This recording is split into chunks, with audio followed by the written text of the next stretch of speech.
आज के वीडियो में हम ये सीखेंगे कि कैसे विल हैव टू का प्रयोग करते हैं। देखिए, विल हैव टू का प्रयोग करते हैं अपने फ्यूचर की कंपल्जन शो करने के लिए। कंपल्जन क्या होता है समझते हैं। देखिए, विल हैव टू फ्यूचर की कंपल्जन। कंपल्जन का मतलब होता है कि कोई जरूरी, जैसे इस सेंटेंस से ये पता चलता है कि फ्यूचर में कोई कार्य करना आपके लिए काफी जरूरी होगा, ऐसे में हम फ्यूचर कंपल्जन में रखते हैं उसे। जैसे मुझे डॉक्टर से मिलना पड़ेगा या मुझे डॉक्टर से मिलना होगा, हमें दवा लेनी पड़ेगी या हमें दवा लेना होगा, या मुझे उसकी मदद करनी पड़ेगी या मुझे उसकी मदद करनी होगी।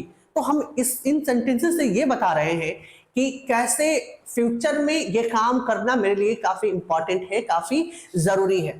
तो फ्यूचर में कंपल्जन। अब प्रेजेंट में कंपल्जन को शो करने के लिए मैंने बता रखा है, वीडियो देख सकते हैं, हैज टू और हैव टू का प्रयोग करते हैं। पास्ट में अपनी कंपल्जन को शो करने के लिए हैड टू का प्रयोग करते हैं। और आज सीखेंगे कि फ्यूचर में अपने कंपल्जन को कैसे शो करते हैं। जैसे मैंने बताया कि हिंदी आता है पढ़ेगा, पढ़ेगी, पढ़ेंगे, या होगा, होगी, होंगे। मुझे यह काम करना पड़ेगा या मुझे यह काम करना होगा।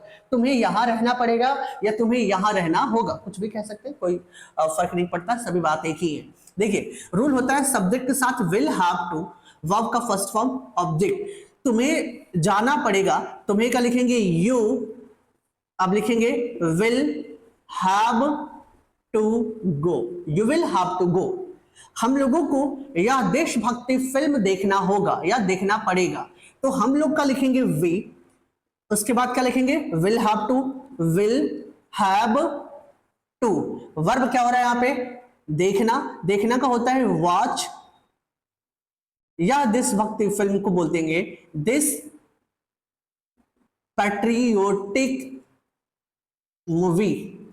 पैट्रियोटिक मूवी मतलब देशभक्ति फिल्म, ये बन गया। चलिए, नेगेटिव में क्या करते हैं हम कि विल और हैव के बीच में नॉट लगा देते हैं। तो यहां पर लिखा हमने विल और हैव के बीच में नॉट है, उसे अब पैसे खर्च नहीं करने होंगे या उसे अब पैसे खर्च नहीं करना पड़ेगा। ठीक है, चलिए, सब्जेक्ट है उसे क्या लिखेंगे ही के बाद विल और नॉट, तो लिखा हमने विल और नॉट।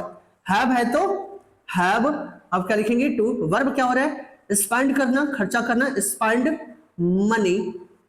अब क्या होगा नाउ, यानी अब। चलो, आपको अब मेरा इंतजार नहीं करना पड़ेगा, तो आपको का क्या लिखेंगे यू विल नॉट हैव, लिखेंगे विल, अब क्या लिखेंगे not have to, have to.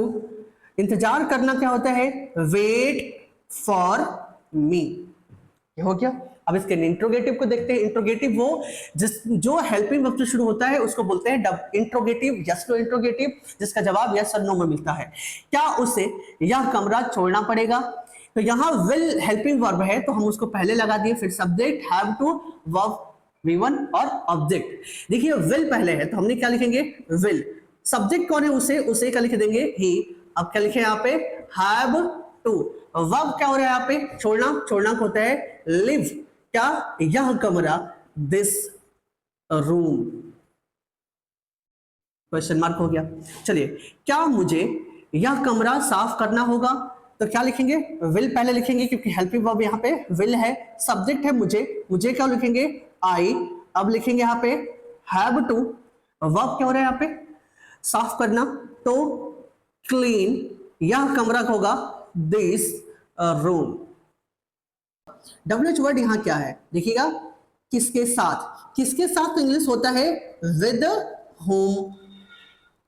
Will है यहां पे तो हमने लिखेंगे विल, सब्जेक्ट क्या है मुझे, मुझे क्या लिखेंगे आई। अब लिखेंगे हैव टू, वर्ब क्या हो रहा है रहना, रहना का हो गया लिव, कहां पे यहां, यहां का हो गया आपका हेयर, क्वेश्चन मार्क।